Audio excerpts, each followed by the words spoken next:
2 రెళ్ళు 6 అర్థం కాలేదా? బాగా వినండి. 2 రెళ్ళు 6 ఇవి కాకి లెక్కలు అనుకుంటున్నారా? కాదు, బాబు లెక్కలు. వీటిని కాకి లెక్కలు అనే రోజులు పోయాయి, బాబు లెక్కలు అనే రోజులు వచ్చాయి. బాబుగారు తలుచుకుంటే 2 రెళ్ళు 6 ఏంటి, 16 కూడా అయిపోతుంది. 2025-26 రెండో త్రైమాసికంలో 11.28% వృద్ధి సాధించారట. అదే గత ఏడాది ఇదే సమయానికి జిఎస్డిపి 9.89 ఉండగా అది ఇప్పుడు 10.91% పెరిగిందట. నాకు తెలిసి వార్ రూమ్లో కూర్చొని ఈ కాకి లెక్కలు ప్రిపేర్ చేసినట్టున్నారు. ఈ కాకి లెక్కల మాస్టారి వల్లే ఈరోజు దేశం కూడా వృద్ధిలో పరుగులు పెడుతోందని ప్రచారం చేసినా చేసుకుంటారు. నిజంగా ఆర్థిక వ్యవస్థ అభివృద్ధి చెందుతున్నట్లయితే రాష్ట్రం ఎందుకెంత ఆర్థిక ఒత్తిళ్లు ఎదుర్కొంటోంది? దీనికి సమాధానం చెబితే చాలు. హూ ఈజ్ లోకేష్ అన్న క్వశ్చన్ కంటే ఇది ఈజీ క్వశ్చన్. కాకి లెక్కల కరకట్ట మాస్టారి అసలు స్వరూపం తెలియాలంటే దేశ జీడిపిలో మన రాష్ట్రం వాటా గత చంద్రబాబు పాలనలో ఎలా ఉండేది, జగన్మోహన్ రెడ్డి పాలనలో ఎలా ఉండేది ఒక్కసారి మనం స్క్రీన్ పైన చూస్తే మనకు ఒక క్లారిటీ వస్తుంది. ఎస్, మనం ఇప్పుడు దేశ జీడిపిలో ఏపీ వాటా ఎలా ఉందనేది స్క్రీన్ పైన చూస్తున్నాం. ఇది చూస్తే మనకు అర్థమైపోతుంది. మొత్తం డేటా 2014 నుంచి 2024 వరకు, అంటే చంద్రబాబు నాయుడు గారి మొదటి పాలన 2014-19, తర్వాత జగన్మోహన్ రెడ్డి గారి పాలన 2024 వరకు. ఇప్పుడు ఒకసారి రాష్ట్ర జీడిపి అంటే జిఎస్డిపి ఎంతుంది, ఇండియా జీడిపి ఎంతుంది, అందులో మన షేర్ ఎంతుందనేది లెక్కలతో సహా ఇక్కడ ఉంది. ఇవన్నీ కూడా మీరు నేను చెబుతున్నది కాదు సార్, చంద్రబాబు నాయుడు గారు వేసిన లెక్కలు కానే కావు సార్. చంద్రబాబు నాయుడు గారు ఇంతకుముందు చూపించారు కదా, మనకు ఒక కర్ర చేత పట్టుకొని ఏదో పవర్ పాయింట్ ప్రజెంటేషన్ ఇస్తున్నట్టుగా అటు ఇటు తిప్పి. అర్నబ్ గోస్వామి చూడనప్పుడు వార్ రూమ్లో దూరి సొంతంగా తయారు చేసుకున్న లెక్కలు కావివి. ఇవి కేంద్ర గణాంకాలు కార్యక్రమాల అమలు మంత్రిత్వ శాఖ ఇచ్చినటువంటి గణాంకాలు. దీని ఆధారంగా చూస్తే సింపుల్గా చెప్తున్నాను, 2014-15లో మన వాటా ఈ దేశ జీడిపిలో ఎంతుందంటే 4.211%. పైనుంది చూసారా, 4.211%. మీరు అక్కడి నుంచి ప్రతి సంవత్సరం చూసుకుంటూ రండి. 4.3, 4.4, 2017-18కి వస్తే చంద్రబాబు నాయుడు గారి పీరియడ్లో 4.6, 2018-19 4.6. ఇప్పుడు చంద్రబాబు నాయుడు గారిని కాసేపు పక్కన పెడదాం, ఆయన అభివృద్ధిని కాసేపు, ఆయన విజన్ని కాసేపు పక్కన పెట్టి జగన్మోహన్ రెడ్డి గారు అధికారంలోకి వచ్చారు కాబట్టి ఒకసారి ఇది కూడా చూద్దాం. ఓవరాల్గా చంద్రబాబు నాయుడు గారి పాలనలో షేర్ జీడిపి ఎంత ఉంది, ఈ దేశానికి మన రాష్ట్ర వాటా ఎంత ఉందంటే 4.454%. ఇదే జగన్మోహన్ రెడ్డి గారి హయాంలో మళ్ళీ కరోనా 2 ఏళ్లు దాటుకొని మనం ఏ రకమైనటువంటి వృద్ధి, మన జిఎస్డిపి ఎంత ఉంది, దేశ జీడిపిలో దాని వాటా ఎంత అని చూసుకుంటూ పోతే వరుసగా 2019-20 ఆర్థిక సంవత్సరంలో చూసుకుంటే 4.6, 2020-21లో 4.9, 21-22లో 4.7, 22-23లో 4.8, 23-24లో 4.7. ఓవరాల్గా మన షేర్ 5 ఏళ్లలో చూస్తే 4.784%. ఇది గణాంకాలు చెబుతున్న విషయం. దీంతోపాటు చంద్రబాబు నాయుడు గారు చేసిన అప్పులు, ఈరోజు జిఎస్డిపి దూసుకుపోతోందని ఆయన చెప్పిన అబద్ధాలు అన్నీ కూడా గణాంకాలతో సహా మనం వివరించే ప్రయత్నం చేద్దాం. 2 పదాలు, war room, who is Lokesh. ఈ 2 పదాలు ఇప్పుడు దేశవ్యాప్తంగా ట్రెండింగ్ అవుతోంది. టీడీపీ పరువు దేశంలో తెలుగుదేశం పరువు పోయింది. దీన్ని కాపాడుకోవాలి. కనీసం మనం జాతీయ మీడియా ముఖం కూడా చూడలేని పరిస్థితిలో ఉన్నాం. Point number 1. Point number 2, medical కాలేజీలను జగన్మోహన్ రెడ్డి గారు తీసుకొచ్చిన ప్రభుత్వ మెడికల్ కాలేజీలను ప్రైవేటుకు అప్పగిస్తూ చంద్రబాబు నాయుడు గారు ఒక కుట్ర చేసిన సందర్భంలో ఈ రాష్ట్ర వ్యాప్తంగా 1 కోటి సంతకాల సేకరణ అనేది మొదలుపెట్టింది వైఎస్ఆర్సీపీ. అది 1 కోటి సంతకాలు దాటి 1,20,00,000 వరకు చేరుకుంది. 18వ తారీఖున గవర్నర్ గారిని జగన్మోహన్ రెడ్డి గారు కలవబోతున్నారు. ఇప్పుడు ఏం చేయాలి? ఈ 2 అంశాలని, ఒకటి తమ్ముడిని కాపాడుకోవాలి, పోయిన పరువును నిలబెట్టుకోవాలి. రెండోది ప్రజలకు ఒక మంచి జరగకుండా చూడాలి, ప్రైవేట్ కాలేజీల అంశాన్ని డైవర్ట్ చేయాలి. ఇందుకోసం అప్పటికప్పుడు రంగంలోకి దిగారు పవన్ కళ్యాణ్ గారు. ఎవరయ్యా ఈయన అంటే పిల్లలకి ఇప్పుడే చూసాం కదా, కుళ్ళిపోయిన భోజనం పెడుతున్నటువంటి డొక్క సీతమ్మ పేరుతో పిల్లల డొక్కలు ఎండగొడుతున్నటువంటి ఈ ప్రభుత్వానికి కాపలాదారుగా ఉన్నటువంటి వ్యక్తి ఇప్పుడు కొత్తగా నేను చెప్పిన ఈ 2 ఇష్యూస్ని, ఒకటి తమ్ముడిని కాపాడుకోవడం, రెండోది ప్రభుత్వ మెడికల్ కాలేజీలను పప్పులకి బెల్లాలకి అమ్మిపడేయడం, దీనికోసం ఒక డైవర్షన్ పాలిటిక్స్ తీసుకొచ్చింది ఎవరంటే చంద్రబాబు నాయుడు గారు డైరెక్షన్లో పవన్ కళ్యాణ్ గారు యాక్ట్ చేస్తున్నారు. ఈయన ఎవరు అంటే వీళ్ళ తండ్రి గారు దీపారాధన జరుగుతుంటే దేవుడికి మనం దీపం వెలిగిస్తూ ఉంటే ఆ దీపం వెలుగుతున్న టైంలో దీపం అనేది ఎంత గొప్పదంటే ఎంత పవిత్రమైందంటే మన హిందూ మతంలో అంత గొప్ప పవిత్ర దీపారాధనలో ఆ దీపం నుంచి సిగరెట్ వెలిగించుకున్నటువంటి వ్యక్తి కుమారుడే ఈ పవన్ కళ్యాణ్ గారు. ఇతను వేషం వేస్తూ ఉంటారు, సినిమాల్లో డ్రెస్సులు మారుస్తూ ఉంటారు, క్యారెక్టర్లు మారుస్తూ ఉన్నట్టుగా ఇతను వేషాలు మారుస్తూ వచ్చి ఇప్పుడు తన తండ్రి ఆంజనేయ స్వామి భక్తుడని ప్రచారం చేసుకుంటున్నారు. ఈ 2 మన దగ్గర ఉన్నాయి, ఈ 2 మనం చూసాం. ఈ వ్యక్తి ఇప్పుడు కొత్తగా వచ్చి ఏదో పట్టు వస్త్రాలు, శ్రీవారి పట్టు వస్త్రాల విషయంలో ఒక స్కామ్ జరిగిందని, పరకామణి స్కామ్ జగన్మోహన్ రెడ్డి చేయించారని, ఇలా రకరకాలుగా ఆరోపణలు చేస్తూ అసలైన విషయాలను పక్కదారి పట్టించే క్యారెక్టర్తో బయటకు వచ్చారు.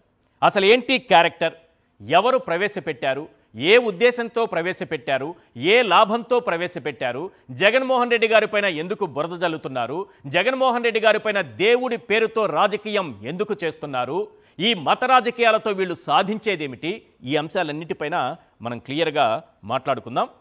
చర్చలో పాల్గొంటున్నారు కెఎస్ ప్రసాద్ గారు, సీనియర్ అనలిస్ట్, మధుసూదన్ రెడ్డి గారు, వైఎస్ఆర్సీపీ రైతు విభాగం రాష్ట్ర అధికార ప్రతినిధి, శేఖర్ రెడ్డి గారు, వైఎస్ఆర్సీపీ అధికార ప్రతినిధి. ఎస్ ప్రసాద్ గారు, చంద్రబాబు నాయుడు గారు ఏదో హిందూ మతానికి తానొక్కడే ఉద్ధారకుణ్ణి అన్నట్టుగా, హైందవ సంస్కృతి తాను లేకపోతే ఏమైపోతుందో అన్నట్టుగా బిల్డప్లు ఇచ్చేటటువంటి చంద్రబాబు నాయుడు గారి హయాంలో 2003లో 1000 కళ్ళ మండపాన్ని కూల్చేశారు, మన కళ్ళతో మనం చూసాం. రెండోది విజయవాడలో 40 గుడులు కూల్చేశారు, పుష్కరాల్లో 29 మందిని తొక్కి చంపారు, సదావర్తి భూములు అమ్మేయడానికి కుట్ర చేశారు, ఆలయ భూములన్నీ తన వారికి కట్టబెట్టారు, టీటీడీ ఆస్తులు 50 ఆస్తులను వివిధ ప్రాంతాలలో ఉండేటటువంటి ఆస్తులు అమ్మేశారు, అంతకు మించిన ఆస్తులను అమ్మేయడానికి కుట్ర చేసి దొరికిపోయారు. రాముడి విగ్రహానికి తలనరికిన వ్యక్తికి 5 లక్షల ప్రోత్సాహకం ఇచ్చి సీఎం రిలీఫ్ ఫండ్, ప్రోత్సాహకం మీన్స్ సీఎం రిలీఫ్ ఫండ్ ఇచ్చినటువంటి గొప్ప ధార్మికవేత్త, ఆధ్యాత్మికవేత్త, హిందూ సంస్కృతి పరిరక్షకులు చంద్రబాబు నాయుడు గారు. మరి ఈయన చేసిన పాపాలు ఏవి పవన్ కళ్యాణ్ గారికి కనిపించవా? ముందుగా సాక్షి ప్రేక్షకులు నమస్కారం అండి, ప్యానల్లో ఉన్న మిత్రులకి మీకు కూడా నమస్తే సార్. ఈశ్వర్ గారు, నేను ఒక విషయం చెప్పగలను. ఇందాక లంబటరాంబాబు గారు ప్రెస్ మీట్ చూసాం, తర్వాత పవన్ కళ్యాణ్ గారు యాజ్ యూజువల్ ప్రవచనాలు విన్నాం. వీటిలన్నిటి యొక్క సారాంశం ఏంటంటే సార్, ఒక విషయం నేను చెప్పగలను. నేను మిమ్మల్ని ఎప్పుడు అమాయకుడు అంటాను, కానీ వాళ్ళ అంబటరాంబాబు కూడా అమాయకుడనే అనాలి. ఎందుకంటే సాధారణంగా మీరు గమనించట్లేదు, గతంలో 2 విషయాలు ఉటంకించి చెప్తే ప్రజలకు అర్థమవుతుంది. తర్వాత ఈ ఆధ్యాత్మిక చింతన తర్వాత మొదలెడదాం. ఇప్పుడు మనకి ఇక్కడ విదేశీ దిగ్గజాలతోనూ లేకపోతే ఒక ఫారెన్ డెలిగేట్స్తోనూ తెలంగాణలో జరిగిన ఒక కాన్క్లేవ్, అదే ఆంధ్రప్రదేశ్లో సిఐ సమిట్. అందులో పవన్ కళ్యాణ్ గారు మీకు ఎక్కడైనా కనబడ్డారా? లేదు. ఇక్కడ బట్టి విక్రమార్క గారు సర్వం తానే కనబడ్డారు. ఈరోజు డిప్యూటీ చీఫ్ మినిస్టర్లే కదా, మీరు గమనించండి. చాలా బాగుంది, మళ్ళీ ఒక్కసారి రిపీట్ చేసి జనానికి ఇంకొంచెం క్లారిటీగా 70mm చూపించారు. ఇప్పుడు 2 విషయాలు చెప్తాను. 70mm ఒక deputy chief minister for respect to Telangana, విభజిత Telugu రాష్ట్రాల్లో ఒక deputy chief minister for Andhra Pradesh Pawan Kalyan గారు, మా బట్టి విక్రమార్క కన్నా అక్కడ పవన్ కళ్యాణ్ గారు. వీళ్ళిద్దరి యొక్క ప్రస్థానం సిఐ సమిట్లో పవన్ కళ్యాణ్ గారు మీరు ఎక్కడైనా కనిపించారా? నాకు గుండె ఎతికినా కనబడలే. ఇక్కడ బట్టి విక్రమార్క గారు సర్వం తానే కనబడుతోంది. ఈ 2 ఒక దగ్గర పెడితే దీనికన్నా ఇంకోటి, దీంట్లోంచో ఇంకొక పరివర్తన చూడాలి. నేను ఎందుకంటే అంబటి గారిని కూడా అమాయకుడు అని ఎందుకు అంటున్నానంటే, సాధారణంగా నాకు మీకు ప్రపంచం అందరికీ తెలిసింది ఏంటంటే పవన్ కళ్యాణ్ గారికి చిరంజీవి గారు అన్నయ్య గారు అని. నేనేమనుకున్నానంటే చిరంజీవి గారికి అన్యాయ గారు కాబట్టి ప్రతి దానికి ఈయన సర్వం తానే ఎలా పనిచేస్తాడు అనుకుని చూస్తుంటే, గతంలో మోడీ గారి ముందు కాళ్ళు మొక్కింది, తర్వాత ఇంటికి వెళ్ళి వదినమ్మ గారికి చిరంజీవి గారికి కాలు మొక్కింది చూస్తే ఈయనలో లక్ష్మణుడు కనబడ్డాడు. ఎవరిలో? పవన్ కళ్యాణ్ గారు. అలాంటి పవన్ కళ్యాణ్ గారు మీరు జాగ్రత్తగా ఆలోచిస్తేనండి, గతంలో గౌరవ జగన్మోహన్ రెడ్డి గారిని వచ్చి కలిసినప్పుడు ఏం జరిగింది అన్న దాని మీద తెలుగుదేశం కానీ పవన్ కళ్యాణ్ గారు కానీ ఏంది ముఖ్యమంత్రి అయితే ఏంటి అన్న దగ్గర నిన్న ఇదే సభలో గౌరవ చిరంజీవి గారు 4 సార్లు అర్థిస్తుంటే రేవంత్ రెడ్డి గారు ఇలాగే అన్నారు. పవన్ కళ్యాణ్ గారు చూడలేదేమో, పాపం బిజీ ఉన్నారు. మీరు డిస్కౌంట్లు ఇవ్వకండి సార్, వాస్తవం మాట్లాడదాం. అంటే ఇప్పుడు ఏంటంటే నేను ఎందుకు చెప్పానంటే చిరంజీవి గారు గౌరవప్రదమైన అన్నయ్య గారు అయినా సరే ఎలక్షన్ అయిన తర్వాత ఆయన ఎందుకంటే రీసెంట్గా గతంలో బ్యాప్టిజం తీసుకున్న ఆయన ఇప్పుడు సనాతన ధర్మం తీసుకున్నట్టే ఇప్పుడు రీసెంట్గా చంద్రబాబు నాయుడు గారే అన్నయ్య గారు. ఈ అన్నయ్య పోయాడా? ఈ అన్నయ్య గారిని కాసేపు పక్కన ఉన్నారు, అసలైన అన్నయ్య ఒరిజినల్ అన్నయ్య గారు అలాగే ఉన్నారు. ఎందుకంటే ఆయనకి ఏ కష్టం వచ్చినా గతంలో అయితే ఊగిపోయి అప్పుడైతే జుత్తు ఉండేది బాగా ఊపడానికి, ఇప్పుడు జుత్తు లేదు కాబట్టి ఇన్స్టెంట్ రియాక్టివ్ మోడ్లో ఓన్లీ చంద్రబాబు నాయుడు గారు ఇచ్చిన టాస్క్ మాత్రమే జస్టిఫై చేయడానికి వచ్చారు. అసలు ఇవాళ జరిగి దేని మీద డిబేట్ ఉండాలి? జనసేన తరఫున ఆయన తరఫున చిరంజీవి గారిని ఏంటి రేవంత్ రెడ్డి గారు ఇలా అవమానిస్తారు అన్నయ్య అనాలి కదా. ఎందుకంటే గతంలో జగన్మోహన్ రెడ్డి గారి విషయంలో ప్రజలకు అర్థమవుతుందా ఇవన్నీ? అర్థమవుతుందా అర్థమవుతుందా అన్నది నాకెందుకు సార్, ఆయన చెప్పిన దానికి ఆయన చెప్పాలి. కాదు, ఈ దృశ్యాలు చూస్తారు కదా, చిరంజీవి గారు నమస్కారం పెడితే రేవంత్ రెడ్డి గారు నమస్కారం పెట్టలేదని. పోనీ రేవంత్ రెడ్డి గారు సీఎం హోదాలో కూర్చొని ఇలా చూస్తున్నారు, సీఎం హోదాలో నేను చెప్తానండి, కూర్చొని ఇలా చూస్తున్నారు. ఇదే జగన్మోహన్ రెడ్డి గారు అక్కడ ఉంటే ఏం చేస్తుంటారు? మళ్ళీ మనకు అదే పంచాయతీ, ఆ జుట్ల పంచాయతీ అదే కదా మనకి. నేను ఆ కంపారిజనే మీకు చెప్తున్నాను. 2 తెలుగు రాష్ట్రాల్లో ఒక డిప్యూటీ చీఫ్ మినిస్టర్కి ఒక గౌరవం ఏ విధంగా ఒక రాష్ట్ర ముఖ్యమంత్రి ఇస్తున్నారు వెసెస్ అక్కడ పర్సనల్ టాస్క్కి ఎలా పవన్ కళ్యాణ్ గారిని యూజ్ చేసుకుంటారో జాగ్రత్తగా గమనించండి. ఇవాళ మీరు పరకామణి సేవ గురించి మాట్లాడుతున్నారు శభాష్. మీరు 2003లో ఒక తిరుమలలో 1000 కాల మండపం కూల్చబడింది. అవును, జ్ఞాపకం ఉందా మీకు? తెలుసు. దేవదేవుడితో పెట్టుకుంటే మీకు 2003లోనే చిరంజీవి గారు గౌరవ చంద్రబాబు నాయుడు గారికి అలిపిరి దగ్గర యాక్సిడెంట్ అయింది. ఈ 2 కనుక గమనిస్తే హిందూ సనాతన ధర్మాన్ని నమ్మే వాళ్ళు ఎవరైనా, ఆ దేవదేవుడిని ఎవరైనా నమ్మిన వాళ్ళు అయితే స్వామి దగ్గర పిచ్చి వేషాలు ఎవరేసినా సరే దాని యొక్క ప్రతిచర్య ఎలా ఉంటుందో ఒకసారి చూడండి. ఆయన నిజంగా చావు ప్రాణాలు ముఖర ద్వారం దాకా వెళ్ళి వెనక్కి వచ్చారు ఆయన. అవునంటారా కాదంటారా? మా చిన్నజీవి అయితే ఇప్పటికి కూడా చాలా బిజీగా ఉంటాడు రియల్ ఎస్టేట్లో, కానీ మాకు అప్పటి నుంచి దాన్ని చెత్తకుండితో పోల్చి వెళ్ళడమే మానేశాడు ఆయన. మీ జ్ఞాపకం ఉందేవని ఈ పర్యవసానాలు. అంచేత ఏంటంటే 2003 పర్యవసానాలు కనుక జాగ్రత్తగా అత్యంతం గమనించగలిగితే సనాతన ధర్మం విషయంలో మీరు ఏ రోజైతే స్వామివారికి అపకీర్తి తీసుకొచ్చే మకిలి కొవ్వు అన్న పదార్థం మాట్లాడుతుంటే సార్, భారతదేశ ఔన్నత్యం చరిత్ర తెలిసినోడు ఎవడైనా సరే కడుపుకి అన్నం తిన్నోడైతే 1850లో వచ్చిన సిపాయిల తిరుగుబాటు ఒక్కసారి పునర్నమనం చేసుకుంటే పంది కొవ్వుతో చేసిన తోటాలు తీయమంటేనే సిపాయిల ఉద్యమం స్టార్ట్ అయింది. ఇది భరతఖండం యొక్క గొప్పతనం, భారతదేశం యొక్క ఔన్నత్యం. అలాంటిది బ్రాహ్మణోత్మముల ఆధ్వర్యంలో జరుగుతున్న తిరుపతి స్వామివారి ఆగమశాస్త్ర కైంకర్యాల్లో పంది కొవ్వు చేతితో కలిపి లడ్డూలు తయారు చేశారంటే ఎవడండి నమ్ముతారు?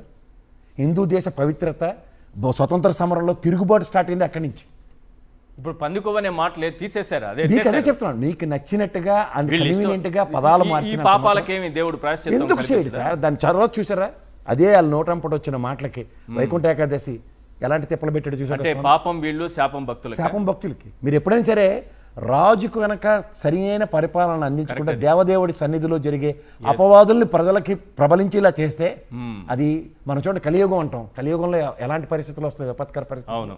సో ఈ విపత్కర పరిస్థితులకి కర్త కర్మ క్రియ చేసుకుంటే ఆయన చెప్పారు, మీరు అద్భుతమైన పాయింట్ చెప్పారు. 40 గుళ్ళు పాపాత్ముడైతే ప్రజలకు వివిధ రకాల రోగాలు వస్తాయి, జబ్బులు వస్తాయి, ప్రాణాలు కోల్పోతారు, కరువు కాటకాలు వస్తాయి.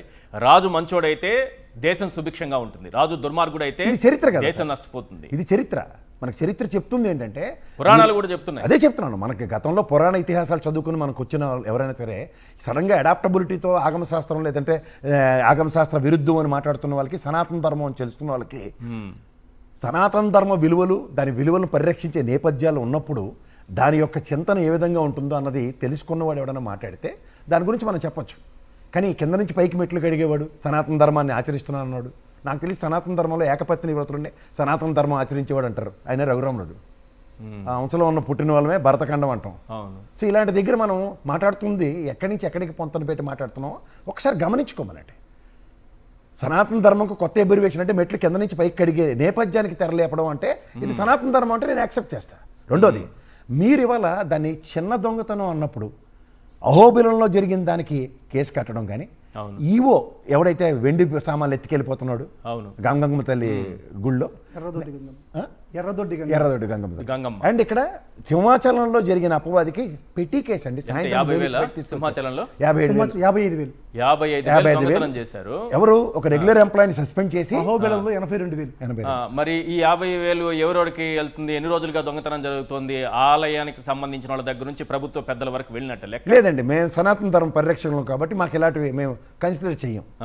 కానీ మేము ఆ ప్రభుత్వంలో అంటే మన హయాంలో ఎక్కడైనా దొంగతనాలు ఎవడైనా చేయొచ్చు, వాడిని పట్టుకోవడం, మీరు పట్టుకుంటే ఆ దొంగను పట్టుకున్నాం, అదే వైఎస్ఆర్సీపీ పట్టుకుంటే ఈ దొంగ వాళ్ళ దొంగే. సార్ మళ్ళీ మీకు చెప్తున్నాను, అక్కడ జరిగిన పరకామణి సేవలో చేసిన వాడు పెద్ద జీఆర్ దగ్గర పనిచేస్తున్నాడు రామకృష్ణ, వాడిని పట్టుకొచ్చి జైల్లో పెట్టింది ఎవరు? గౌరవ పోలీస్ వ్యవస్థ. అవును సార్ ఆ పోలీస్ వ్యవస్థ 359 అండ్ 379 381 కట్టిన కేసుల్లో అతనికి న్యాయస్థాన పరంగా బెయిల్ వచ్చి అది లోక్ అదాలత్లుగా కోర్టు డైరెక్షన్లోనే లోక్ అదాలత్లో అతనికి సెటిల్మెంట్ అయింది.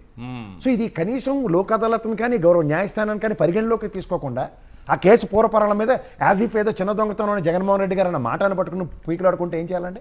దాని పర్యవసానాల్లో అతని దొంగతనానికి అతనికి అప్పటిదాకా సంపాదించిన ఆస్తులన్నీ ఆల్మోస్ట్ 90% టీటీడీ దేవస్థానం జప్తు చేసింది. సో జప్తు చేసిన విషయాలను కూడా వీళ్ళు రీఇన్స్టేట్ చేసుకుంటూ ఇవాళ ఆయన పెట్టిన మానసిక సంఘర్షణకి ఇవాళ సార్ ఆ పోలీసు సింహాచలంలో 50,000 దొంగతనం చేసిన వాడికి తీసుకెళ్ళి లాప్ట్ వేశారండి. లాప్ట్ వేశారు. వాళ్ళైతే చూడండి అన్ని సాయంత్రానికి వచ్చాడు మనోడు కాబట్టి ఆడు కూడా టెంపరీ ఎంప్లాయ్. మళ్ళీ ఎవడు పెడతాడు? ఆలయంలో పెద్ద పెద్ద పొజిషన్ లో ఉన్నాడు, తెలిసినోడు అయ్యింటాడు. సార్ మీకు ఇంకోటి చెప్తా, టీటీడీ దేవస్థానానికి ఉదాహరణకి బొమ్మన కరుణాకర్ రెడ్డి గారిని కానీ లేకపోతే సుబ్బారెడ్డి గారిని కానీ ఎంక్వైరీల పేరుతో పిలుస్తున్నారు. మరి ఇదే సింహాచల దేవస్థానానికి పీఠాధిపతులకు లేకపోతే ధర్మకర్తలు అనుకున్న దగ్గర చూసుకుంటే మా గౌరవ అశోక్ గజపతి రాజు గారు ధర్మకర్త దానికి. అవును. మరి ఆయన ఎంక్వైరీకి ఎందుకు వెళ్ళలేదండి? ఆయన డైరెక్ట్ గవర్నర్ గారు కాబట్టి పిల్లరా? ఆయన మంచివాడు, టీడీపీలో పనిచేశారు కదా. అంటే గవర్నర్ గా ఇప్పుడు ఉన్నారు కానీ గతంలో మా కేంద్ర మంత్రిగా ఇక్కడ మంత్రిగా పనిచేశారు కాబట్టి వీళ్ళకి కూడా ఉన్నాయండి. ఈపటి ఎలివేషన్స్ వీళ్ళకి కూడా ఉన్నాయి. సుబ్బారెడ్డి గారికి అయితే 40 సంవత్సరాలు అయ్యప్ప మాల వేసుకున్న ట్రాక్ రికార్డు ఉంది. ఆయన గోపుమాతలను ఇంట్లో కూడా ఎలా పూజిస్తారు ఇవన్నీ ట్రాక్ రికార్డు ఎలివేషన్లు ఆ తపేలా ఛానల్ ఇచ్చినట్టు ఏమంటే ఇచ్చుకుంటూ కూర్చుందాం గంటలు బట్టి. కానీ మనకి ఎప్పుడైనా సరే విలువలు విశ్వసనీయత ఒక వ్యవస్థలు చేస్తున్న పనితీరు మీద ఒక్కొక్క మనిషికి ఒక్కొక్క యాడ్ స్టిక్ తో ఒక వ్యవస్థలు ఆ విధంగా మెజర్ చేస్తుంటే ఎట్లా అనేది నా ప్రశ్న. ఇప్పుడు ఇదే తిరుమల దేవస్థానంలో జరిగిన దొంగతనం అపచారం కేసు పరంగా పోలీస్ వ్యవస్థ తీసుకున్న 379 381 ప్రకారం గౌరవ న్యాయస్థానం పరంగా అతనికి బెయిల్ రావడం, తర్వాత రీఇన్స్టేట్ అవడం, తర్వాత అతని ఆస్తులు జప్తు చేయడం అనే కార్యక్రమంలో ఈ సింహాచలంలో కానీ అహోబిలంలో కానీ గంగమ్మ తల్లి దగ్గర కానీ ఈవోలు అటు పట్టుకుని దొరికితే ఇదే ఎక్కడ దౌర్భాగ్యం అండి? రక్షించేవాడే భక్షకుడు అంటే ఇదేమైనా కొత్త సనాతన ధర్మం రూలా? వీటన్నిటి నేపథ్యంలో మీకు ఒకటే గుర్తుంచుకోండి, దేవదేవుడి సన్నిధానంలో మనం ఏ పిచ్చి పని చేసినా దాని పర్యవసానంలో దాని కాన్సిక్వెన్సెస్ ఎట్లా అట్రిబ్యూట్ అవుతున్నాయన్న దానికి సోదాహరణ చంద్రబాబు నాయుడు గారే. రైట్. ఇదేదో వీడియో తిరుగుతోంది ఒకటి, మీరు తీసుకొచ్చినటువంటి అంశమే. ఏదో పాపం చిరంజీవి గారు మాట్లాడుతూ దండం పెడుతున్నారు. నాకే ఉంది అది కూర్చొని చెప్పలేదు, ఇండస్ట్రీ చూడదని చెప్పలేదు, ధైర్యం రాదా మీకు? ఒక చిరంజీవి గారు రాలేదు డైలాగులు కాదు సార్, ఆ వీడియో ఉంటే ఏజెంట్ గా వాళ్ళ రిప్రజెంటేటివ్ ఈ వీడియోని కూడా స్క్రీన్ పైన తీసుకునే ప్రయత్నం చేయండి. ఒక ముఖ్యమంత్రి అయితే నీ పని నువ్వు చేసుకో, అది మా జోలికి రాకు. శ్రీ రేవంత్ రెడ్డి గారికి మనస్ఫూర్తిగా నా హృదయపూర్వక ధన్యవాదాలు తెలియజేస్తున్నాను. అర్థిస్తున్నాను, దండం పెడుతున్నాను. అప్పుడు కూడా జగన్మోహన్ రెడ్డి గారు అదే మాటలు కదా సార్, సినీ పరిశ్రమ తరఫున మా సినిమాలకు టికెట్లు పెంచుకోవడానికి అర్థిస్తున్నాం, మాకు స్టూడియోలు కట్టడానికంటే ఇవాళ వాళ్ళకి భయంతో కూడిన పెరుగుతున్నాం సార్ ఇండస్ట్రీకి. ఇన్ని మంది కోట్ల మంది తెలిసిన ఒక హీరోని కూడా, నా కుటుంబంలోని వ్యక్తిని కూడా చేతులు ఇలా పట్టుకొని ఈ స్థాయికి కూడా ఈ వ్యక్తి పట్టుకొచ్చాడంటే దాన్ని ఏమనుకోవాలి? మాలాంటి హనుమంతుడి భక్తులు ఎవరు కూడా ఈ విధంగా మాట మార్చం సార్. అలా కాదండి, సాక్షాత్తు ఇంటి బయటకు వచ్చి చిరంజీవి గారిని లోపలికి తీసుకెళ్ళి సన్మానించి ఆయనకి సకల ఫుడ్ అవన్నీ అరేంజ్ చేసి ఎవరు భారతమ్మ సంప్రదాయంలో ఇంటికి వచ్చినటువంటి అతిథిగా భారతమ్మ పదానికి అర్థం చెప్పారు. బయటకు తీసుకొచ్చి మళ్ళీ కారులో ఎక్కించారు. అప్పుడు దాన్ని కూడా వక్రీకరించి మాట్లాడడం అనేటువంటి పవన్ కళ్యాణ్. కానీ ఈ విషయంలో మీరు గమనించారా? ఏం చెప్పాలి చెప్పండి. నిజం నిలకడ మీద ఒక పీరియడ్ ఆఫ్ టైం తెలుస్తుందంటే మొన్న చిరంజీవి గారు మొహం ఎడిచి చూపించారు కదా, వస్తుంది అది అలా జరగలేదండి. ఇలాంటి బయటకు వస్తుంది కానీ అంతవరకు యూ షుడ్ హ్యావ్ పేషెన్స్. తప్పు చేయని వాడు ఎప్పుడు ఎలాగ ఉంటాడంటే రాక్ స్టడీలో ఉంటాడు ఆయన జగన్మోహన్ రెడ్డి. శేఖర్ రెడ్డి గారు ఆల్రెడీ మీ పార్టీ నాయకులపైన మీ పార్టీ పైన మతం పేరుతో ఒక రకమైన బురద జల్లే ప్రయత్నము, మీరు హైందవ మత ద్రోహులుగా చిత్రీకరించే ఒక ప్రయత్నము, లడ్డూల విషయంలో కానీ పరకామణి విషయంలో కానీ ఇప్పుడు కొత్తగా ఇంకోటేదో తీసుకొస్తున్నారంట, పట్టు వస్త్రాలకు సంబంధించి ఏదో తీసుకొస్తారంట, పవన్ కళ్యాణ్ గారు ఏదో చేస్తారంట మిమ్మల్ని. మరి ఏంటి సార్, ఏం జరగబోతుంది అనుకుంటున్నారు? సార్ నమస్తే అండి ఈశ్వర్ గారు, మీకు అలాగే ప్యానలిస్ట్లకి సాక్షి టీవీ అందరు కూడా గుడ్ ఈవినింగ్ సార్. సార్ నాకు చాలా రోజుల నుంచి ఒక డౌట్ ఉంది సార్. పవన్ కళ్యాణ్ గారు వారాహి దీక్ష అని చెప్పి చేస్తా ఉంటారు సార్. అవును, ఆయన వారాహి దీక్ష చేస్తున్నాడు కదా, వారాహి మంత్రం ఏమైనా వచ్చిందంటే ఒకసారి చెప్పమనండి సార్. మేము హిందువులు కాదు అన్నారు కదా, స్పష్టంగా వారాహి మంత్రం చేస్తాం మేము, స్పష్టంగా వారాహి ఉపవాసం చేస్తాం మేము. ఓకే, ఆయనలాగా అపసవ్య దిశలో కడగం సార్ మెట్లు మీద. కొంచెం సిగ్గుపడాలి సార్ ఎవరమైనా. ఇప్పుడు నేనైనా ఎవరైనా సార్, మనం రాజకీయాల్లో ఉన్నప్పుడు ఒక మాట మాట్లాడుతున్నాము అంటే దానికి ఒక శాంక్సిటీ ఉండాలి కదా. అలా కాకుండా ఎలా పడితే అలా మాట్లాడేస్తామంటే సరిపోతుందా సార్? సార్ నేను అడుగుతున్నాను సార్, పవన్ కళ్యాణ్ గారు ఏ శాఖ మాత్యులు? ఫస్ట్ ఆఫ్ ఆల్ సార్, ఏం తెలీదా మీకు? పవన్ కళ్యాణ్ గారు ఏ శాఖ మాత్యులు?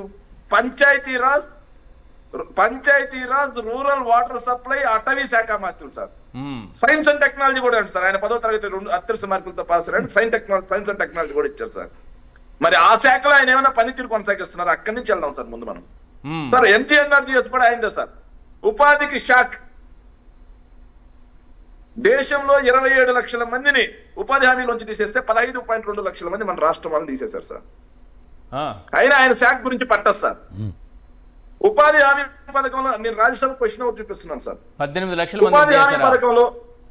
ఉపాధి హామీ పథకంలో జగన్మోహన్ రెడ్డి గారు దిగిపోయే టయానికి 500 కోట్ల రూపాయలు బకాయిలు ఉంటే ఆయన ఈ రోజుకి 3,000 కోట్ల రూపాయలు బకాయిలు సార్. క్వశ్చన్ అడిగింది కూడా డెరిక్ ఓబ్రియన్ అని చెప్పేసి తృణమూల్ కాంగ్రెస్ ఎంపీ గారు సార్ రాజ్యసభలో అడిగారు సార్. 3,000 కోట్ల బకాయిలు సార్. సో ఎంజీఎన్ఆర్జీఎస్ లో ఆయన హిట్టా పట్టా సార్. సో ఎంజీఎన్ఆర్జీఎస్ లో 15 లక్షల మంది కోత, 3,000 కోట్ల రూపాయలు బకాయిలు. కానీ అది ఆయన పట్టదు సార్, ఆయన శాఖ. వాస్తవాలు చెప్తారు కాబట్టి మీ మీద మతం పేరుతో దాడి చేస్తారు. మీరు ఇట్లాంటి వాస్తవాలు చెప్తే ఎట్లా? గురించి మాట్లాడితే జనసేన పార్టీలో ఎవరినైనా రమ్మనండి సార్. మతం అంటే ఏందో, మంత్రం అంటే ఏందో, తంత్రం అంటే ఏందో, ఉపాసన అంటే ఏందో అన్ని నేను నేర్పిస్తాను. ఇంకో విషయం, మీ ఫ్యామిలీలో ఎవరైనా దీపారాధన జరుగుతున్నప్పుడు మీ ఫ్యామిలీలో ఎవరైనా నిజమైన సనాతన ధర్మం పాటించే వాళ్ళు, వాళ్ళ ఫ్యామిలీలో ఏంటంటే దీపారాధన జరుగుతుంటే పవన్ కళ్యాణ్ గారు చెప్పినట్టు సిగరెట్ వెలిగించుకోరు సార్. చెప్పు తీసుకుని కొడతారు, సిగరెట్ వెలిగించుకోరు సార్. సార్ నేను అక్కడికి కూడా వస్తున్నాను సార్. సరే ఇంకా ఆయన rural water scheme, Jal Jeevan Mission అని చెప్పి మాట్లాడతారు సార్. ఆయన జల్ జీవన్ మిషన్ కింద 10,000 కోట్ల అప్పు కూడా తెచ్చారు సార్. సార్ దాన్నన్నా పట్టించుకున్నాడంటే సార్ ఆర్డబ్ల్యూఎస్ కింద స్టేట్ వైడ్ గా 1,400 యూనిట్స్ ఉన్నాయి సార్. వాటిల్లో 25,000 మంది కాంట్రాక్ట్ ఎంప్లాయీస్ పనిచేస్తా ఉంటే మార్చి నుంచి ఈ రోజు వరకు 7 నెలల నుంచి జీతాలు లేవు సార్. 25,000 కుటుంబాలకు ఆయన శాఖలో మార్చి నుంచి ఇప్పటి వరకు దాదాపుగా 300 కోట్ల రూపాయలు బకాయిలు ఉన్నాయి సార్, జీతాలు. మరి అక్కడ కూడా పట్టే సార్. ఇక రేషన్ మాఫియా అని మాట్లాడాడు సార్. నాకు పవన్ కళ్యాణ్ చూస్తే ఒక విషయం బాగా గుర్తొస్తుంది సార్. ఈజ్ ద చిప్ అన్నాడు సార్, అద్దాలు పెట్టుకుని స్పష్టంగా వెళ్ళాడు సార్. తర్వాత కాషాయ వేషధారనేసి సనాతన ధర్మం అన్నాడు, అపసవ్య దిశలో మెట్లు కడిగాడు సార్. తర్వాత ఎర్రచంద్రం దొంగల దగ్గరికి అడవిలోకి మిలిటరీ డ్రెస్ వేసుకొని పోయాడు సార్, మిలిటరీ ప్యాంట్ వేసుకొని.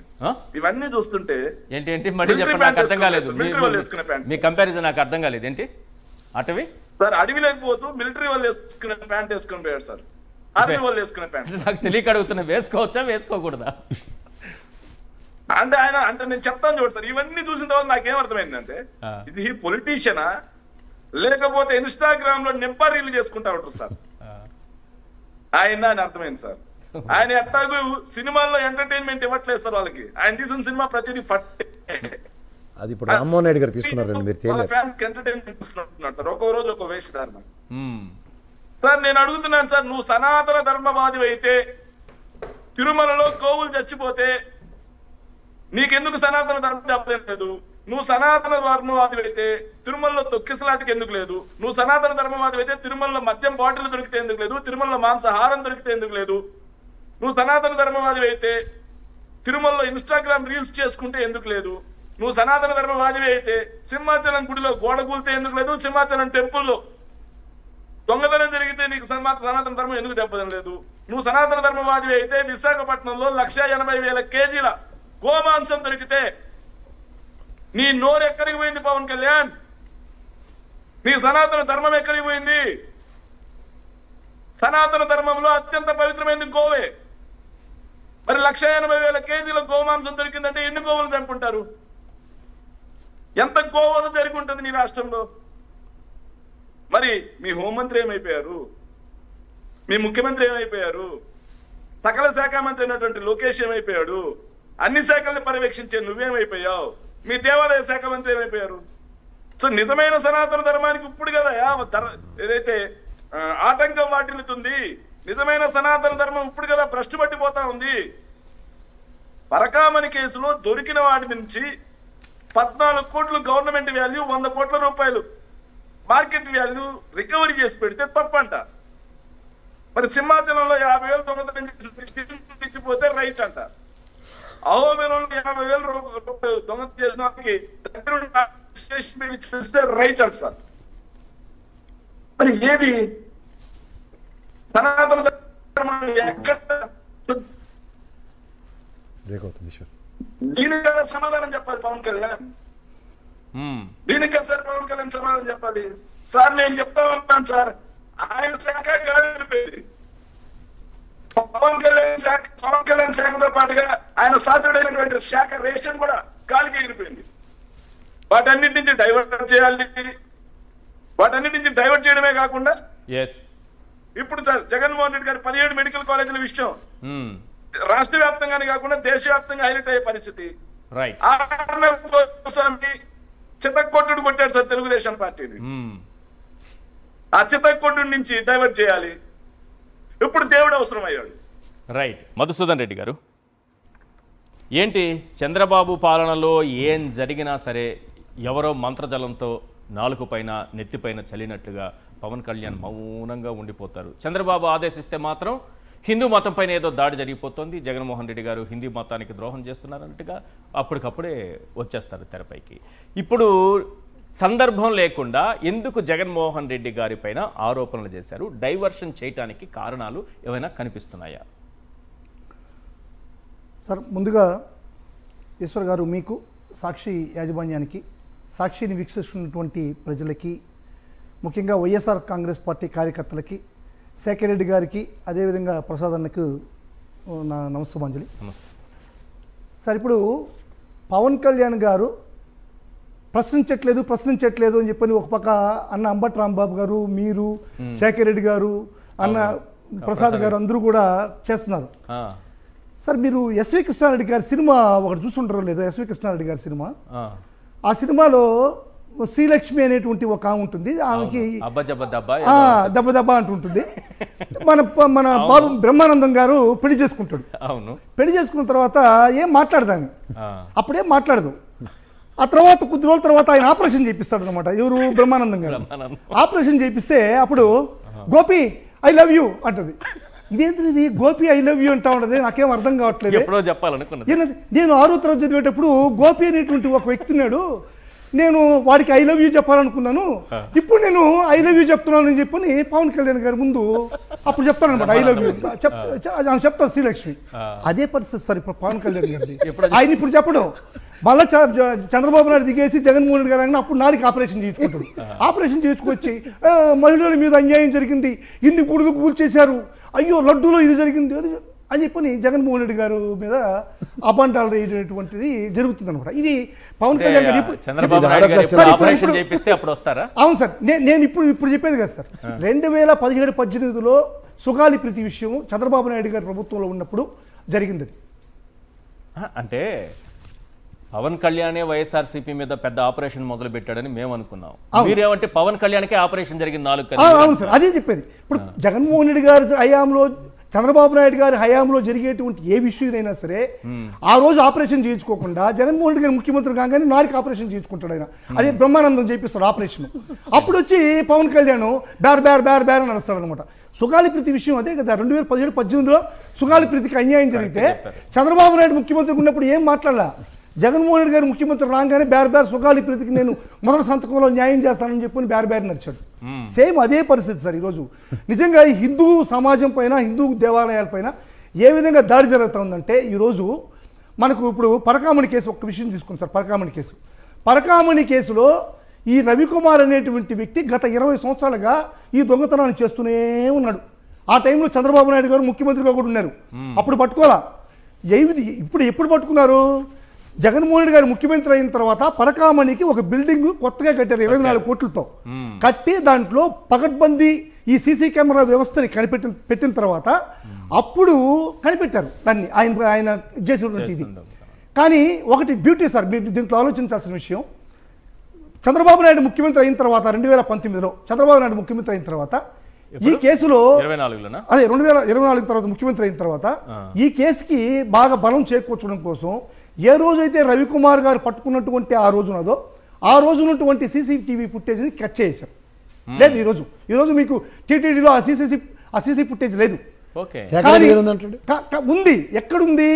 ఎవరు బయట పెట్టారు?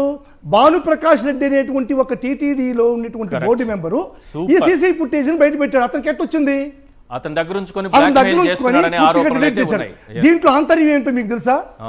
రవికుమార్ ని 5 కోట్ల రూపాయలు డిమాండ్ చేశాడు ఇదే భానుప్రకాష్ రెడ్డి.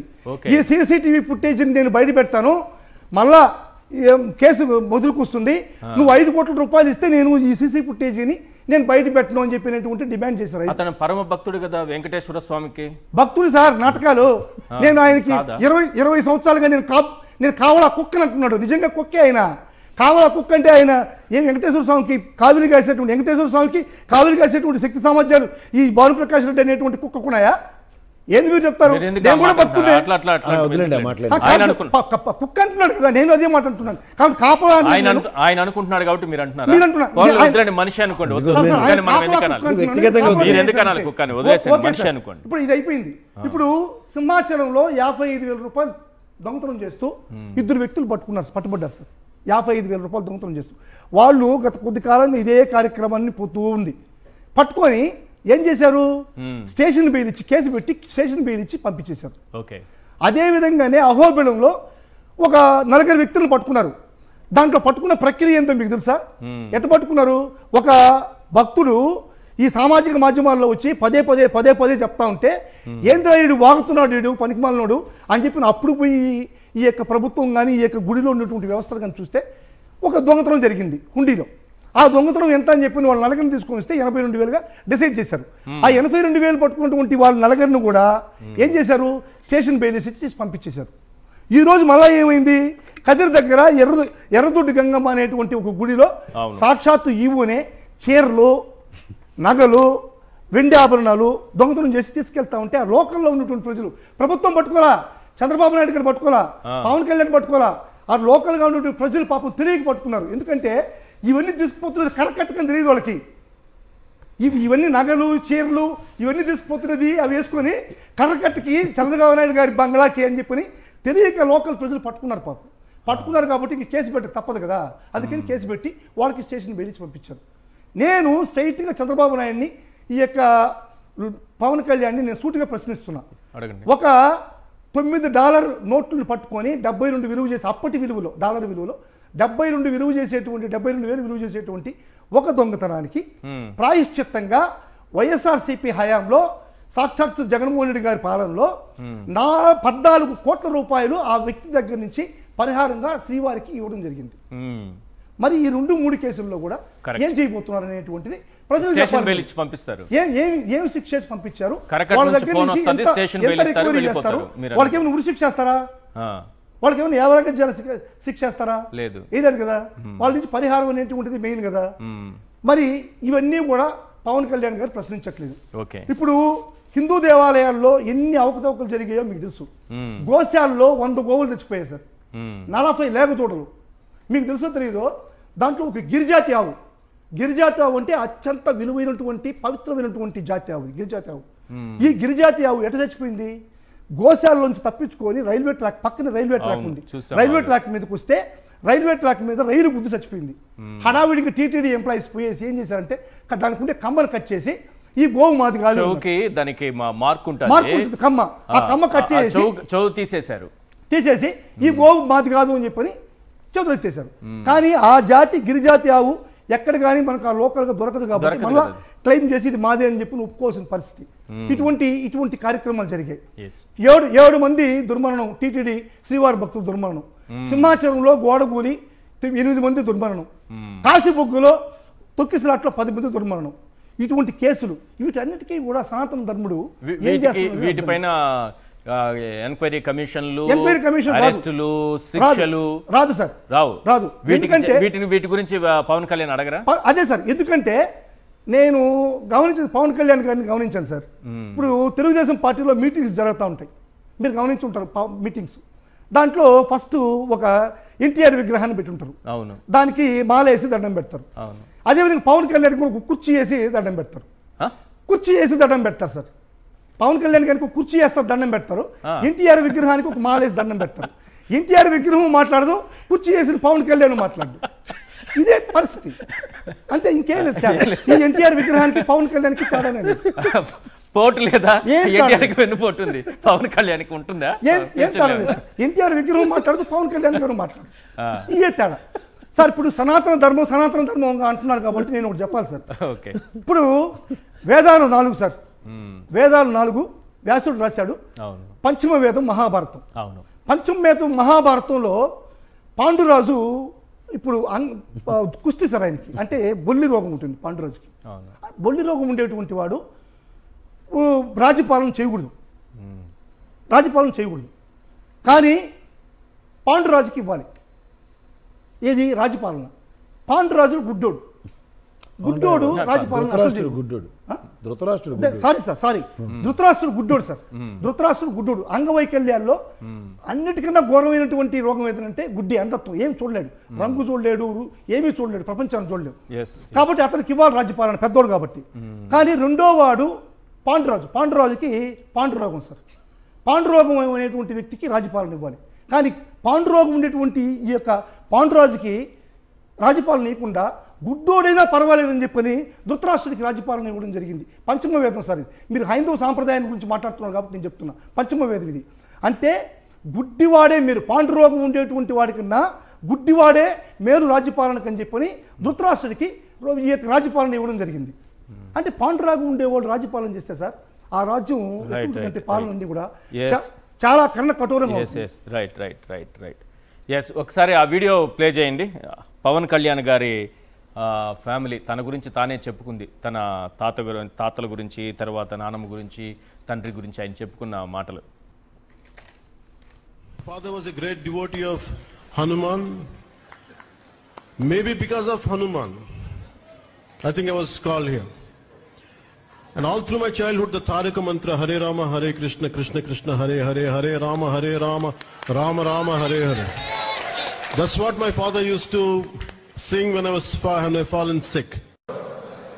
మా నాన్న ఎలాంటి వాడంటే, మా నాయనమ్మ దీపారాధన వెలిగిస్తే దీపారాధనలో సిగరెట్ వెలిగించిన దేవుడు లేడు, దెయ్యం లేదనే వ్యక్తిమత మా నాన్న. Father was a great devotee of Hanuman. Maybe because of Hanuman, I think I was called here. And all through my childhood, the Taraka mantra, Hare Rama, Hare Krishna, Krishna Krishna, Hare Hare, Hare Rama, Rama Rama, Hare Hare.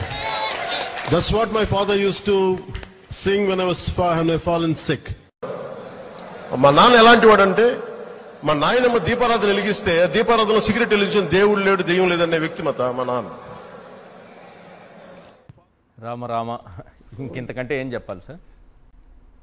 ఆ మాట తప్ప ఇంక నాకు నోట్లో మాట రావట్లేదు. ఇప్పుడు మేము కూడా అలా త్రివిక్రమంలో 2 జేబుల్లో చేతులు పెట్టుకుని వాళ్ళు నడుచుకుని వెళ్ళిపోవడం ఏంటి ఆ క్యారెక్టర్? నాకు సార్ ఏమని చెప్పాలి సార్? ఈయన సనాతనవాదా? అదే చెప్తున్నాను చూడండి. సనాతనవాదులు అబద్ధాలు చెప్పొచ్చా? పోనీ పూటకో వేషం వేయచ్చా? పూటకో మాట మాట్లాడచ్చా? పోనీ కట్టుబడి ఉండు, మా తండ్రి అలాంటి వాడినైనా నేను సనాతన ధర్మాన్ని ఆచరించేవాడిని అని చెప్పండి. ఓకే, ఒక ఇలా వేదికలో మాటలు మార్చే వ్యక్తి దైవభక్తి ఉన్నట్ట, సనాతన ధర్మాన్ని ఆచరించినట్ట, హిందూ సంస్కృతిని గౌరవించినట్ట, ఏంటి ఆయన క్యారెక్టర్ అర్థం కావట్లేదు. ఈ రెండింటికి చూడండి, వేరియేషన్ చూడండి. సో ఇందులో వేరియేషన్ కన్నా ఇఫ్ యూ కెన్ రీకలెక్ట్, అంటే నేను అనుకునేది ఏంటంటే ఆ రెండు కనిపిస్తున్నాయి కదా, కటింగ్లోనే తేడా అనుకున్నా, 4లోనే తేడా ఉంది. ఈయన చెప్పినట్టు 6వ క్లాస్లో ఆపరేషన్ అయిన తర్వాత వచ్చిన మాటలు మీరు ఒకటి గమనిస్తే నేను ఒక విషయం చెప్తాను సార్.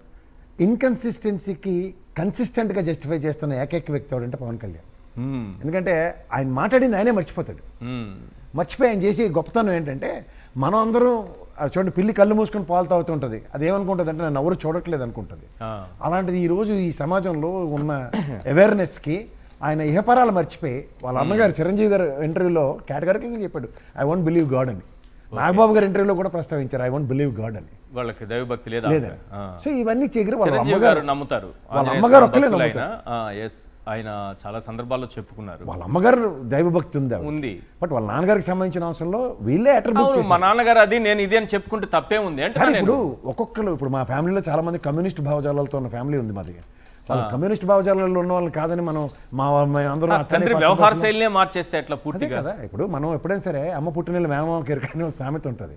సో దానికి అర్థం కూడా తెలియట్లేదా ఆయనకి? లేదంటే ఇప్పుడు సాధారణంగా మనం కన్వర్టెడ్ క్రిస్టియన్స్ అని చూస్తాం, ఈయన అడాప్టెడ్ సనాతన ధర్మం కాబట్టి ఈ డైలాగులన్నీ బాగుంటాయి, జనాలకి జనరంజకంగా ఉంటుంది, నాకు యాక్సెప్టెన్స్ వస్తుంది అనుకుంటే కుదరదు. దానికి మనం ఒక మతాన్ని కానీ లేదా ఒక మార్గాన్ని కానీ మనం ఆచరించాలంటే దాని బేసిక్స్ మీద మనకు అవగాహన ఉండాలి. మన బేసిక్స్ లేకుండా మనమే సర్వసంగ పరిత్యాగులు అన్నీ ఉపదేశిస్తాం, మనం అన్ని చేసేస్తాం అనుకుంటే మాయావతి దగ్గరికి, కమ్యూనిస్టుల దగ్గరికి అప్పుడు ఎట్లా పంపించారో పవన్ కళ్యాణ్ని ఒక వేషం వేసి, అప్పుడు చేగుబేరా అని ఈ వేషం వేసి ఎట్లా పంపించారు, ఇప్పుడు కూడా సనాతని వేషం వేయించి బీజేపీ దగ్గరికి పంపించారు. బీజేపీ దగ్గరికి పంపించారు చంద్రబాబు నాయుడు గారు. అసలు ఏంటి ఈయన దగ్గర వేషాలు వేస్తున్నది ఎవరు? ఇన్ని రకాల వేషాలు, వేరియేషన్స్. ఇప్పుడు ఇంత వయసు వచ్చి ఇంత స్థాయి కలిగిన చంద్రబాబు గారు వేషాలు వేస్తే 2 నిమిషంలో దొరికిపోతారు. మీకు అర్థమవుతుందో లేదా? అవును. సో ఇప్పుడు ఇక్కడ ఏం జరుగుతున్నారు, సినిమా పరంగా ఇక్కడ వచ్చి నటించి అంటున్నారు. ఆయన సినిమాల మీద అందుకే ఆయన ఫోకస్ చేయలేకపోతారు. ఈ యాక్షన్కి అలవాటు పడిపోయాడు ఆయన. ఓకే, ఇదేం చాలా కుషిమతగా ఉంది, కష్టమే ఉండదు. ఒక స్క్రిప్ట్ ఇస్తారు చంద్రబాబు, తన శాఖ మీద కాదు సాధించారు. సనాతన ధర్మాన్ని పక్కన పెడదాం సార్, ఆయనేమి మనకి ఈ రోజు వచ్చి నేర్పించేది లేదు, ఆయనే ఆదర్శప్రాయుడు ఏం కాదు, ఆయనే మార్గదర్శి ఏం కాదు, ఆయన చెప్తే ఆయన అడుగుజాడల్లో నడవాల్సిన అవసరం నాలాంటి హిందూ సంస్కృతిని, హిందూ మతాన్ని ఆచరించేవాడికి అసలు అవసరం లేదు, ఎవరికి అవసరం లేదు. ఆయన పక్కన పెడదాం, ఆయన డిప్యూటీ సీఎం కదా, డిప్యూటీ సీఎంగా లేకపోతే ఒక మంత్రిగా తన విధులైన సక్రమంగా నిర్వర్తిస్తున్నారు. ఈ వేషాలు, ఈ దొంగ వేషాలు పక్కన పెడదాం. వెనకడికి ఏదో సామెత ఉంటుంది, ఆయనే ఉంటే తెల్లచీరండి, అవి అవకే కదా ఈ స్క్రిప్టెడ్ ప్రోగ్రామ్తో తిరుగుతున్నాడు ఆయన. నిజంగా ఆయన శాఖ మీద ఆయన పట్టుంటే అంటే ఖాళీ ఉన్నప్పుడేమో బైనాక్యులర్స్ కెమెరా పట్టుకుని పెద్దిరెడ్డి గారి ఫామ్ హౌస్ చుట్టూ తిరగడం, అక్కడ దొంగలు పట్టుకెళ్ళి దానికి జియో ట్యాగింగ్ ఏమైనా. అటవీ శాఖ మంత్రి కదా, అయితేనండి జియో ట్యాగింగ్ వేసుకొని హెలికాప్టర్లు వేసుకొని ఇట్లా ఫోటోలు తీయడం కంటే తప్పు జరుగుంటే యాక్షన్ తీసుకోవచ్చు కదా, కోర్టులో ఉన్నదే కదా. ఇప్పుడు మళ్ళీ చెప్తున్నాను, ఈ పనులు ఎవడన్నా చేస్తాడా? ఇప్పుడు నేను చెప్తుంది అదే సార్, క్యాబినెట్ మంత్రికి హెలికాప్టర్ దొరకడం అంటే పవన్ కళ్యాణ్ గారికి, లోకేష్ గారికి కోతి కొబ్బరికాయ దొరికినట్టే. వాళ్ళకి స్థాయిగా దొరకగానే ఇంక మరి వేసుకుని అదే పనిలో ఉన్నారు. ప్రధానికి ఆ కలప సంబంధించిన ఎర్రచందనం దొంగల దగ్గరికి వెళ్ళారు, నియంత్రిస్తారు, కట్టడి చేస్తారు. కానీ ప్రభుత్వ పరంగా అటవీ శాఖ మంత్రి కదా అన్నిటికీ జియో ట్యాగింగ్ ఏమైనా ఇచ్చారా? లేదా మా దగ్గర ఇప్పుడు డ్రోన్ వ్యవస్థను చంద్రబాబు నాయుడు గారు చెప్తున్న స్క్రిప్టెడ్ ప్రోగ్రాం ప్రకారం అడవుల్ని డ్రోన్లతో పరిరక్షిస్తాం, మొత్తం శేషాచలం అడవులు అన్నింటినీ డ్రోన్లతో పర్యవేక్షిస్తాం, కఠినంగా శిక్షిస్తాం. ఎర్రచందనం దొంగల్ని 14 నుంచి 19 లోపల చంద్రబాబు నాయుడు గారు ఏ విధంగా కఠినంగా దొరికిన వాళ్ళు దొరికినట్టు, కోడిపెట్టలు కాల్చినట్టు మళ్ళీ కాలుస్తాం. ఇలాంటి ఏమని చెప్పారా? కూలీలు కాలుస్తాంలే, మనం యజమానులు వదిలేస్తాం. అదే కదా, యజమానులు సీజ్ చేసిన దొంగలకి జియో ట్యాగింగ్ కానీ లేదా ఎర్రచందనం చెట్టు అన్నిటికీ జియో ట్యాగింగ్ నెంబర్లు కానీ ఏమైనా చేశాడు ఆయన? అంటే శాఖల మీద ఇందాక శాఖలు చదివాడు, ఆ చిట్టా ప్రకారం ఎవరికైనా జీతభత్యాలు వస్తున్నాయా? జల మిషన్ దాంట్లో ఆయనే కదా ఇన్ఛార్జ్. అవును, 25 కోట్ల పైచలకు బకాయిలు ఎంప్లాయీస్. అలాగే మీకు 6 నెలల బట్టి జీతాలు లేవు. సో ఇలాంటివన్నీ మీరు ఏ విషయంలో చూసుకున్నా సరే it's a measurable failure of this thing. ఏమనంటే నేను చారిటీ చేస్తాను జేబులోంచి, రైట్, ఒక 5 కోట్లు తీసుకొచ్చి కౌలు రైతులకు ఇస్తారంట. పార్టీ విధి విధానాలు అయితే కూటమిలో ఫస్ట్ కండిషన్ కింద కౌలు రైతులకు ఈ విధంగా న్యాయం చేయండి అని కనీసం ఒక ఆర్గ్యుమెంట్ అయినా ఇచ్చేసారా? ఇందాక నేను మా అన్న చెప్పినట్టు రామారావు గారి విగ్రహానికి దండేస్తే ఈయన కుర్చీకి దండం పెట్టి కూర్చుంటున్నారు ఇద్దరు. రైట్, శేఖర్ రెడ్డి గారు కన్క్లూడ్ చేయండి సార్. ఇంతకు ముందు కట్ అయిపోయింది ఏమనుకోండి సార్, ఆయన శాఖలన్నింటిలో ఫెయిల్ సార్. తెరా చూస్తే ఇన్స్టాగ్రామ్ లో నిబ్బారీలు చేసుకున్నట్టుగా తిరుగుతా ఉంటాడు సార్. ఒక్క నిమిషం సార్, లాస్ట్ లో నేను కన్క్లూడ్ అంతవరకు ఓకే సార్. సార్ మరి సార్ ఆయన పక్క శాఖ కన్నా బాగుంది అంటే ఆయన అనుంగ మిత్రుడు సార్, పక్కనే ఉంటాడు సార్ ఎప్పుడు. ఎవరు సార్? నాదెండ్ల మనోహర్ గారు. ఆయన శాఖ కూడా ఫెయిలే sir. రెచ్చిపోతుంది sir ration mafia. Andhra Jyothi, ఈనాడు పేపర్లు అయితే ఇన్నున్నాయి సార్ కటింగ్లు. రెచ్చిపోతున్న ration mafia. రేషన్ దందా ఆపేదుందా? రేషన్ దందా 1.5 కోటి sir. Guntur via Kakinada ration mafia ఆపిన మహిళా వీఆర్ఓపై దాడి, 3 నెలలుగా అందని రేషన్. ఇలా ఆయన పక్క శాఖ కూడా, ఆయనకి అనుంగ మిత్రుడి శాఖ కూడా అట్టర్ బ్లాప్ సార్. అయినా సరే వీళ్ళకి ఏం అక్కర్లేదు సార్. కేవలం మతాన్ని రచ్చబడి. నేను సార్ మీ ద్వారా, సాక్షి టీవీ ద్వారా పవన్ కళ్యాణ్ గారిని నేను నేరుగా అడుగుతున్నాను సార్. మీ తండ్రి భక్తు నాస్తికుడు అని చెప్పి మీరే చెప్పారు. దీపారాధనలో సిగరెట్ వెలిగించుకునేవాడు ఆస్తికుడు అవుతాడా, నాస్తికుడు అవుతాడా? మీరే చెప్పింది. మీరే చెకోవీర ఆదర్శం అన్నారు, మీరే భగత్ సింగ్ ఆదర్శం అన్నారు, మీరే ఆఖరికి రాముడి విగ్రహాలని ఊర్లో తొలగించాలి అని చెప్పేసి మాట్లాడినటువంటి పెరియార్ నాకు ఆదర్శం అన్నారు సార్ ఆయన. అవును. హిందూ ధర్మాన్ని తీవ్రంగా వ్యతిరేకించి, సనాతన ధర్మాన్ని తీవ్రంగా వ్యతిరేకించిన పెరియార్ నాకు ఆదర్శం అని 2019 ఎన్నికలకు ముందు ఎవరు మాట్లాడారు? నేరుగా అడుగుతున్న పవన్ కళ్యాణ్ గారే కదా. మరి ఆ రోజుల వరకు భక్తు నాస్తికుడైనటువంటి మీరు బ్యాప్టిజం తీసుకున్నాను అని చెప్పి మీరే మాట్లాడారు. అవును. మరి క్రైస్తవుడైనటువంటి మీరు ఈ రోజు సనాతనవాదిగా ఎలా మారారు? మీరు పుట్టుకతో సనాతనవాది అని చెప్పి మీరు చెప్పట్లా. కొద్ది రోజులు నాస్తికుడిని అని చెప్తున్నారు. పెరియార్ పరమ నాస్తికుడైన పెరియార్ భక్తుడిని అని చెబుతున్నారు. కొద్ది రోజులు బ్యాప్టిజం తీసుకున్నా అంటున్నారు. ఇప్పుడేమో భక్తు సనాతనుని అంటున్నారు మీరు. మరి సనాతనుడిగా మీరు మారడానికి ఎవరు మీకు ప్రేరణ? మీకు వారాహి మంత్రాన్ని ఉపదేశించింది ఎవరు? మీకు దీక్షించినటువంటి గురువు గారు ఎవరు? ఒకవేళ మీరు నిజంగా, నేను ఛాలెంజ్ చేస్తాను సార్, మీరు నిజంగా వారాహి దీక్ష చేసే వ్యక్తి అయితే అందే అందిన నమః రుందే రుందిన నమః మంత్రం మీరు చెప్పగలరా? అవునా? వారాహి మూల మంత్రం అది. నేను చెప్తా. నేను హిందూ కాదు, వైఎస్ఆర్సీపీలో ఉండేవాళ్ళు హిందువులు కాదు అంటున్నారు కదా. అందే అందిన నమః రుందే రుందిన నమః ముందే ఉందిన నమః జంబే జమిన నమః మోహే మోహే నమః స్తంభే స్తంభే నమః సర్వదుష్ట ప్రదుష్టానాం సర్వేశాం సర్వవాక్ చక్షుర్ ముఖచ్చి ఉప స్తంభనం కురుకురు ఆ ఇంట్లో ఉంటా హట్ట హట్ట అమ్మస్సై ఫట్ స్వాహ. ఇది కంటస్థ పెట్టి రేపు చెప్పగలరు. రేపు చెప్పానండి. రేపు చెప్తారు. ఇది రికార్డ్ చేసి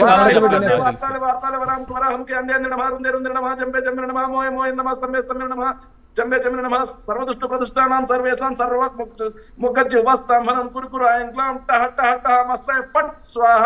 చెప్పనండి సార్ మూలమంత్రం వారాహి. మీరు వారాహి దీక్ష తీసుకుంటారు కదా ప్రతి సంవత్సరం. ఎందుకు సార్ ఇన్స్టాగ్రామ్ నిబ్బారీళ్ళు? ఈ ఇన్స్టాగ్రామ్ నిబ్బారీళ్ళ కోసం సినిమాల్లో ఎంటర్టైన్ చేయలేకపోతున్నాం. రాజకీయాల్లో అయినా సరే మన ఫ్యాన్స్ ఎంటర్టైన్ చేద్దామన్న దానికోసం ఎందుకు దేవుణ్ణి అడ్డు పెట్టుకుంటారు? మీకు అధికారం ఇచ్చింది మత రాజకీయాలు చేయమనా, లేకపోతే? శేఖర్ రెడ్డి గారు, మీకైతే ప్రత్యేకంగా ఒక నమస్కారం. మీరు ఎందుకంటే వారాహి మంత్రం చెప్పించినందుకు నిజంగా గ్రేట్ అండి. గ్రేట్, ఎక్సలెంట్ ఎక్సలెంట్, చాలా మంచి. సార్ దారుణం ఏంటంటే కింద కామెంట్స్ లో సైనిక్స్ వచ్చి మాట్లాడతారు సార్. వాళ్ళు ఏం మాట్లాడుకున్నా ఆ వారాహి మాతకు వదిలేసేయండి. అద్భుతం మీరు, హ్యాట్స్ ఆఫ్. అద్భుతం మీరు, హ్యాట్స్ ఆఫ్. ఏమైనా సరే వారాహి మాతకు వదిలేసేయండి. కన్క్లూడ్ చేయండి. లాస్ట్ సెంటెన్స్ అండి. ఒక తండ్రి కొడుకు. సార్ నేను నిజంగా క్రిస్టియన్ అయితే నీకు వచ్చిన నొప్పి ఏంటి? నేను క్రిస్టియన్ అయితే రాజకీయాల్లో ఉండకూడదా? నేను ముస్లిం అయితే రాజకీయాల్లో ఉండకూడదా? భారత రాజ్యాంగం ఆదేశిక సూత్రాలు నాకు ఇచ్చింది ఏంటి? భావ ప్రకటన స్వేచ్ఛ ఉందా లేదా? నాకు క్రిస్టియన్ అయినా సరే మాట్లాడొచ్చు రాజ్యాంగం లోబడి. రైట్. ముస్లిం అయినా మాట్లాడొచ్చు, క్రిస్టియన్ ఏదైతే హిందూ అయినా మాట్లాడొచ్చు. Right right. మరి మీరు అంబేద్కర్ గారు రాసినటువంటి రాజ్యాంగాన్ని వైలేట్ చేస్తూ ఈ రోజు మతాల ప్రాతిపదికన సమాజాన్ని ఎందుకు విడగొడతా ఉన్నారు మీరు? సమాజంలో ఒక చిచ్చు పెట్టే కుట్ర జరుగుతుంది. రైట్ పచ్చడి రైట్ ఆంధ్రప్రదేశ్ విచ్ఛిన్నానికి కుట్ర జరుగుతోంది సార్, చాలా జాగ్రత్తగా ఉండాలి. విచ్చిన ఇప్పుడు కాదు సార్, రాజశేఖర రెడ్డి గారి రాయంలో ఎస్వీబీసీ ఛానల్ పెట్టినప్పుడే ఈయన అసెంబ్లీ వేదికగా చంద్రబాబు గారు మాట్లాడింది ఒకసారి జ్ఞాపకం తెచ్చుకుంటే, మాకు ఆల్రెడీ ఈనాడు టీవీ5 ఏబిఎన్ లాంటి ఛానల్ ఉంటుండగా కొత్తగా దేవుడికి ఛానల్ ఎందుకని అడిగిన వ్యక్తి భజన చేస్తున్నప్పుడు మళ్ళీ వెంకటేశ్వర స్వామి భజన ఎందుకు, వేరే ఛానల్ ఎందుకు సో ఎవరికి కమిట్మెంట్ ఉందో దేవుడి మీద, ఆనాటి తండ్రి అయిన రాజశేఖర రెడ్డి గారికి, కొడుకైన జగన్మోహన్ రెడ్డి గారికి తప్ప ఇంక చిత్తశుద్ధి ఉందేమో ఒకసారి చెప్పుకోమని చెప్పారు. సార్ ఇప్పుడు ఆండవర్ సోల్రా అరుణాచలం చైరా అనేటువంటి ఒక డైలాగ్ ఉంది సార్. ఆ విధంగా ఇప్పుడు చంద్రబాబు నాయుడు గారు చెప్తాడు, పవన్ కళ్యాణ్ గారు చేస్తారు. ఏంటంటే ఇప్పుడు తిరుపతికి వెళ్ళాడు సార్, తిరుపతికి వెళ్ళేసి అక్కడ ఏం చెప్తున్నానంటే శ్రీవారికి కాలికి గాయం తగిలింది, దాంట్లోంచి రక్తం వచ్చింది, రక్తం వల్ల ఎర్రచంద్రం చెట్లు మొలిచాయని చెప్పి ఒక సూత్రాన్ని రిలీజ్ చేశాడు. ఆ తర్వాత పోయి పెద్దిరెడ్డి భూములపైకి వెళ్ళాడు సార్. అక్కడ నుంచి ఒక వీడియో తీశాడు. యాక్చువల్గా పెద్దిరెడ్డి ఉండేటువంటి రామచంద్రారెడ్డి గారి భూములు అన్నీ కూడా అవి ఆక్రమణ అనుకునేటువంటి దూరంలో మాట్లాడాడు ఫస్ట్. కానీ అది 1960లోనే అది ఒరిజినల్ భూమి కాబట్టి మళ్ళీ పక్కన ఉండేటువంటి ల్యాండ్ ఆక్యుపై చేశారని చెప్పి కేసులు పెట్టారు. ఆ తర్వాత వచ్చి ఏం చేశాడు సార్, ఇప్పుడు శంకరం గుప్తంకి పోయేసి ఈ యొక్క పచ్చదనం వల్ల, కోనసీమ పచ్చదనం వల్ల ఈ రాష్ట్రం విడిపోయింది అనేటువంటి కొత్త సూత్రాన్ని కనిపెట్టి దాన్ని తెలంగాణ వాళ్ళ దిష్టి అని చెప్పి మళ్ళీ 2 రాష్ట్రాల మధ్య చుచ్చిపెట్టాడు. 2 రాష్ట్రాలు. అందుకే సార్ మీ ద్వారా నేను తెలంగాణ ప్రజలకి, నాయకులకి ఒకటి చెప్పదలుచుకున్నాను సార్. పవన్ కళ్యాణ్ ఒక అవివేకి, అతనికి అజ్ఞాని, అతనికి ఏ విధంగా మాట్లాడదో తెలియదు, అతను స్క్రిప్ట్ రాసేవాళ్ళు బాగలేదు కాబట్టి క్షమించి మనం అందరం కూడా ఐక్యంగా ఉండాలని మీ ద్వారా నేను తెలంగాణ ప్రజలకు తెలియజేస్తున్నాను. మధుసూదన్ రెడ్డి గారు, కేఎస్ ప్రసాద్ గారు, శేఖర్ రెడ్డి గారు, ఇది వాళ్ళ చర్చా కార్యక్రమం చూస్తూనే ఉండండి సాక్షి టీవీ.